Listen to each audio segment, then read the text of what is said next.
Hi guys, this is Zach from Watches on You, and today I'm taking a look at the Omega Seamaster Professional in ceramic and titanium. So this was a new release by Omega, and it's a different take on the Omega Seamaster Professional. So this has a ceramic case, titanium bezel, titanium crown, titanium helium release valve, and then a ceramic buckle. So everything you see on this watch that's light metal, like this color, the shade, that is going to be titanium, and then everything that's black is going to be ceramic, except for, I believe, the dial. So on the bezel, you get a ceramic bezel insert, however, but then the main actual bezel is titanium, helium release valve, as I said before, titanium, and then titanium crown, and then titanium case back. So the main changes with that are really just the materials of the case. So the ceramic that Omega uses is actually, it's called zirconium oxide, and I really love Omega's ceramic work because they finish their ceramic like it's metal. A lot of other brands, when they'll make a ceramic timepiece, they're going to make it all polish, which personally I'm not a huge fan of.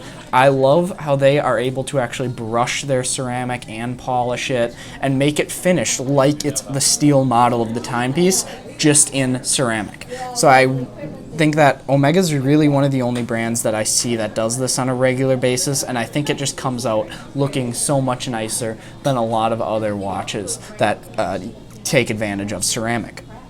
So now the ceramic bezel insert is the same. It's just polished black ceramic bezel insert, white numerals and indexes going around.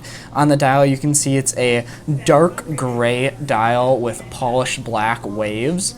And then another interesting thing about this is, as you may notice, there is no date.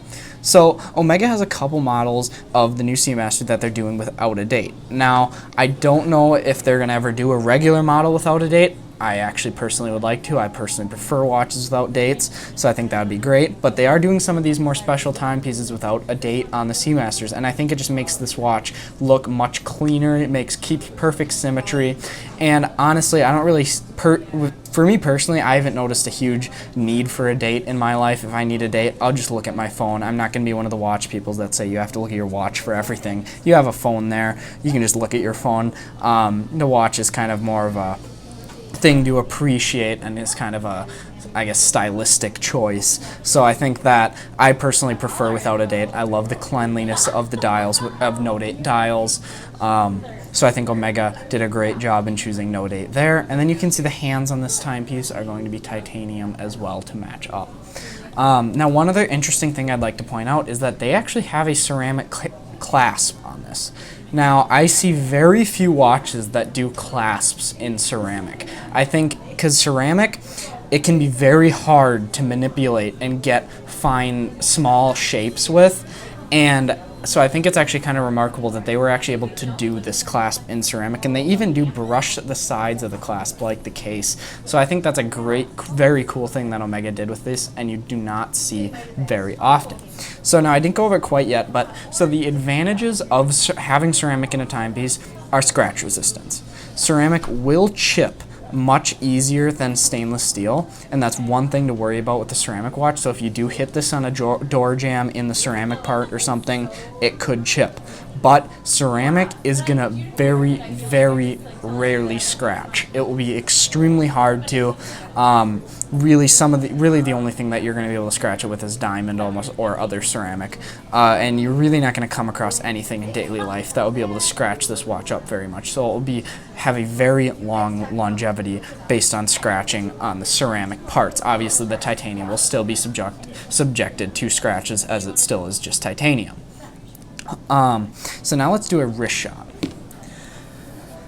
So this watch is, being a 43.5 millimeter watch, which this watch has, I don't believe I mentioned the case measuring earlier in the video, its size is very good for a sports watch. It's a little bit on the larger side, because it's, just for reference, a Submariner is 40 millimeters, so if you're familiar with the size of a Submariner, this is going to be a bit bigger than a Submariner, 3.5 millimeters exactly, larger. I would like to see around 40 millimeters. I think 40 is the perfect measurement for a dive watch. I just have really love that size.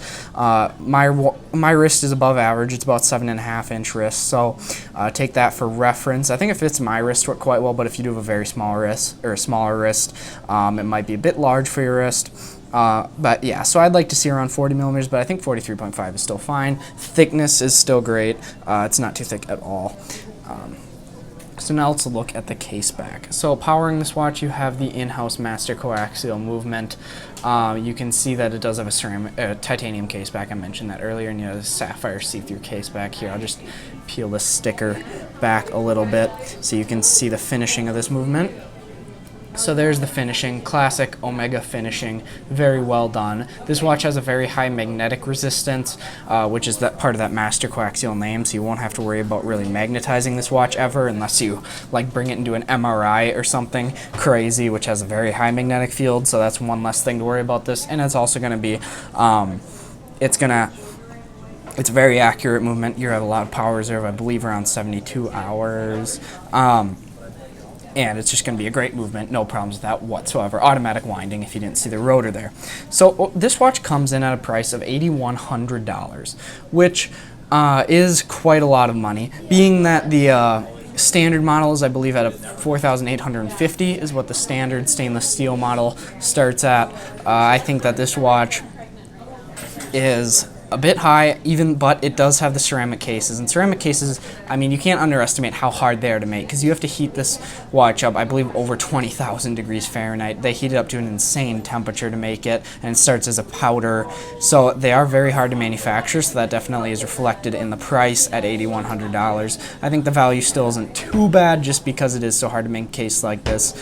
Personally, I'm not a huge fan of black case watches, so I would probably go with the stainless steel. But if you like kind of black PVD style watches and you want something a little bit more interesting, I think that the ceramic case, I think that this being ceramic would be a good model to go for, just because it is so different having that ceramic feature. So I'll be leaving a link in the description to Continental Diamond's website. They lent us the watch for the purpose of this review. I'd like to thank you guys for watching. Remember to like, subscribe, and share. Thanks.